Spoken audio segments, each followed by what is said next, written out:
Torres Rodriguez to give an update on mask requirements in the city of Hartford. As of midnight tonight, masks will be required indoors in the city of Hartford.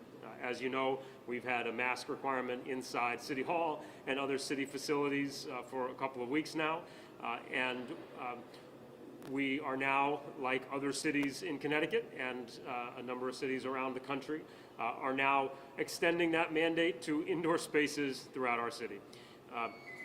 Look, masks are a slight inconvenience, but we know that they help to slow the spread. And the Delta variant is out in our community. It is highly transmissible, and it is affecting younger people as well. And so we are particularly conscious at this moment, when we're just a few weeks away from the start of school, that our number one priority is to slow the spread of this variant so that we can save lives and ensure that we can return to school fully in person, get our kids back in the classroom. They will be wearing masks in the classroom. You'll hear the superintendent talk more about that later. But our priority is making sure that we slow this spread at this critical moment when we're just a few weeks away from the start of school. You are seeing the Delta variant rise in a number of communities around the state, and you're seeing that rise in cities that have very high vaccination rates. You're seeing it in cities that have lower vaccination rates. And an important thing to remember is that anybody under 12 is not yet eligible for that vaccine. So we have to continue to be mindful of those around us who are vulnerable, whether it's those who are immunocompromised or whether it's the 18,000 kids in our city who are not eligible for that vaccine yet and who therefore depend on the rest of us being responsible and careful to keep them safe. Here in the city of Hartford, just to put the numbers in context, we have seen a significant increase in case positivity rate, and in the absolute numbers of cases identified over the last week, we're just below where we were this time last year, so in July of last year, but the trend is not going in the right direction, and the number of cases is rising. Now again, the mask mandate that goes into place at midnight tonight has certain common sense exceptions. You don't have to wear one if you are in a restaurant eating or drinking. You don't have to wear one if you are in a performance, on stage performing, although we encourage everybody to wear masks if they're rehearsing, and we certainly would require anybody at a performance to wear that mask. If you're, for kids 2 and under 2, you don't have to wear a mask, and anybody who has a medical reason that they cannot wear a mask, they're also not required to do it, but they need to be prepared to validate that exemption. As I said a moment ago, the kids who are returning to school in just a few weeks will be required to wear masks in the classroom. And to say a little bit more about that, I'm going to turn this over to our superintendent, and then I will have a few more things to add, and then happy to take some questions. Superintendent, over to you. Thank you, Mayor. And we do share the same commitment, and that is to making sure that all of our students, our staff, our families, our community partners are safe. And because of that, we are going to continue with the mask protocol that we had last year, and that means that everyone in our schools will have to wear a mask regardless of their vaccination status. So students, our staff, families, community partners that are in our schools, everyone will have to wear a mask. And essentially there are 4 changes from last year. One is that all of our students are going to return and have in-person learning. We will not have a remote learning option for our students. Vaccinated staff and students will not need to quarantine if they are asymptomatic. And with regard to the spacing, that has been a question that we have received a lot of inquiry around. The spacing in the classrooms and in all spaces inside the school, we're going to aim for at least 3 feet. That is the change, because last year, if you can recall, it was 6 feet. And lastly, our visitors will be allowed into our school buildings.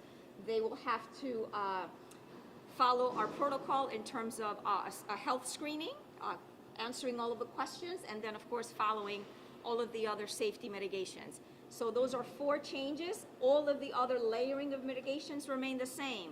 Continuously hand washing, disinfecting the areas, making sure that we are routinely updating our ventilation systems.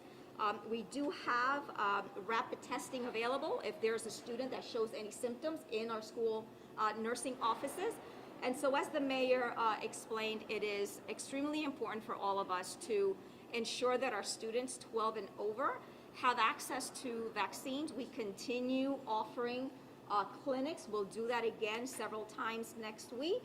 And with regard to vaccination status for our staff, 70% of all Hartford Public Schools employees have gotten vaccinated.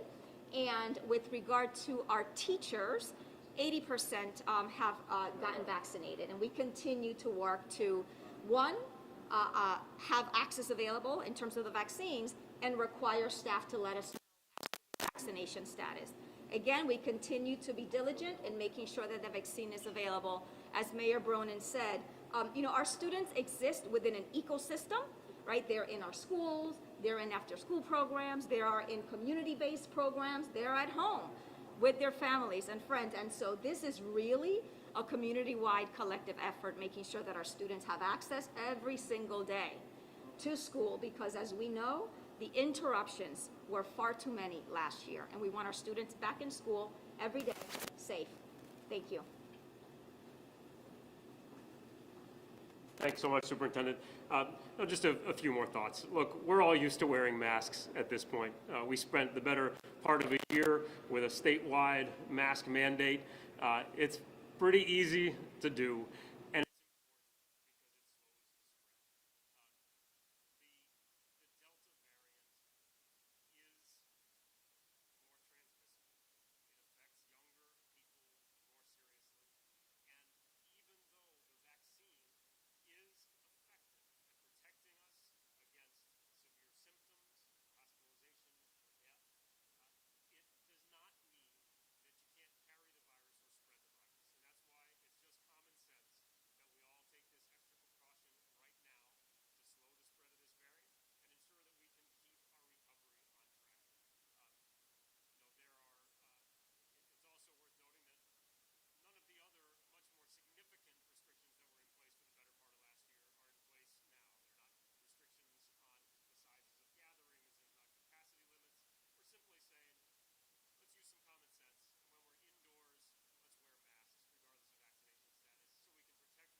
continue our recovery, continue our progress, and make sure we get our kids back to school without any road bumps.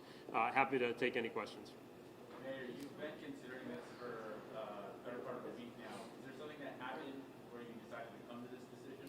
No, look, the governor issued his executive order the latter part of last week, giving municipalities the flexibility to impose mask mandates on the local level rather than keeping that authority statewide.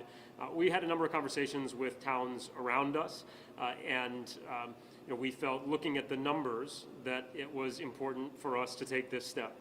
In the city of Hartford, we have seen the number of daily cases go up about 4-fold over the last month. Now, that means we're seeing about 20 a day. That's still quite a bit lower than the most severe periods of this pandemic. But one of the things we have seen in this pandemic is that the time to take action to slow the spread is before it becomes obvious that action is unavoidable. You got to take action before it's too late, not after it's too late. So when you see a spread like that, when you see that trend continuing at that with that kind of an arc, it seems like a pretty simple intervention to say, when we're inside, we're going to wear masks. How's it going to be enforced? Are you going to have Sure. So under the governor's executive authority, which is provides the authorization, the foundation for our local action, mask mandates can be enforced with a fine of up to $100.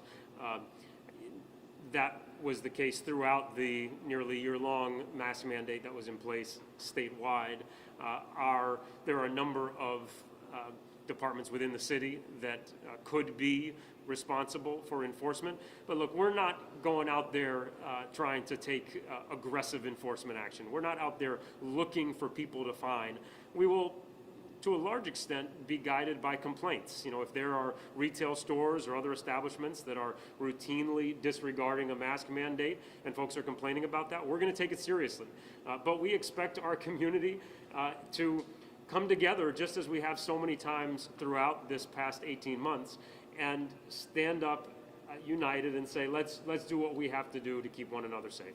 And I think you can already see, even prior to this mandate, you can already see that a lot of folks out there, indoors and outdoors, are putting those masks on again. And I don't think there are a lot of people who really resent having to do it. I think most people at this point recognize it as a pretty simple, pretty easy, and pretty effective way to keep oneself and others safer. Would you like to see, to take it a step further, any kind of vaccine mandate in the state or in the city? Look, I'd like to see everybody get vaccinated. And so what we've been focused on is making it as easy as possible for everybody in our city to get vaccinated. As you know, we've been repeating this mantra that to get that vaccine, you don't need insurance, you don't need a prescription, you don't need an appointment, you don't need to pay, and if you don't have a car, call 311 and we will give you a ride. It could not be easier to get that vaccine. And I especially stress that message for our younger folks. If you look in our city, for folks over 65, more than 95% are vaccinated. For folks between 45 and 65, just about 70% are vaccinated. But for folks under 45, that number is not nearly high enough, and that's why we're doing so much outreach and education. And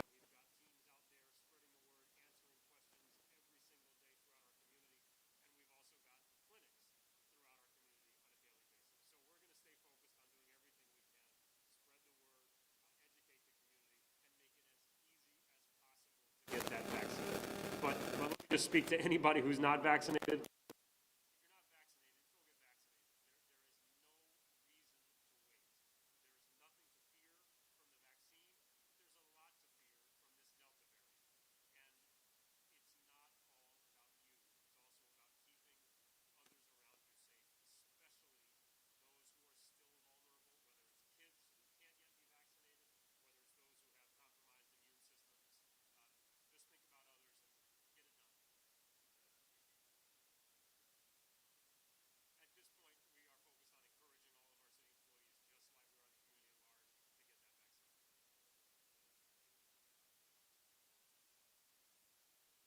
At this point, we are focused on encouraging all of our city employees, just like we are the community at large, to get that vaccine. Get another 30% that hasn't been vaccinated.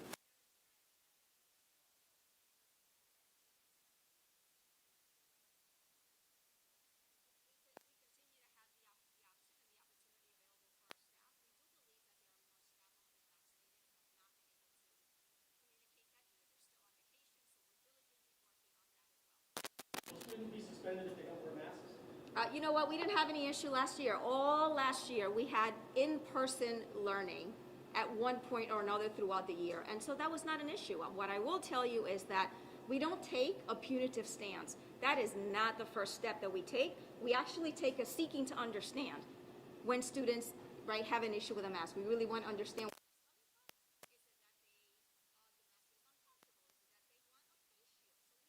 Are able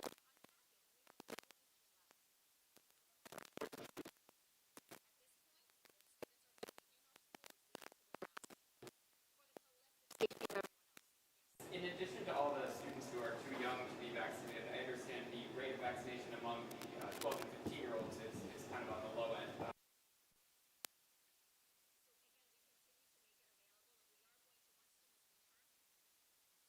available at our schools on a routine basis. We know that some of our families have not given us their vaccination status. We know that because we've done outreach and families have told us, I've not gotten to giving you our vaccination status or a copy of our vaccination card. And so we know that 10% that we know as of today is much higher than that. Will there be any sort of testing for unvaccinated students on a regular basis?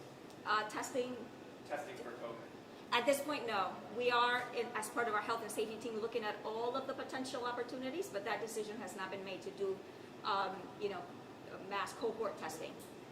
Mayor, you said that other restrictions you're not putting those in place right now, but are those on the table, and what are you watching? No, and my point was simply to put this mask mandate in context, and that, after all that we went through over the last 18 months, wearing a mask indoors is not particularly burdensome, and I don't think that it will slow our recovery. On the contrary, I think it actually helps to make sure that our recovery can continue.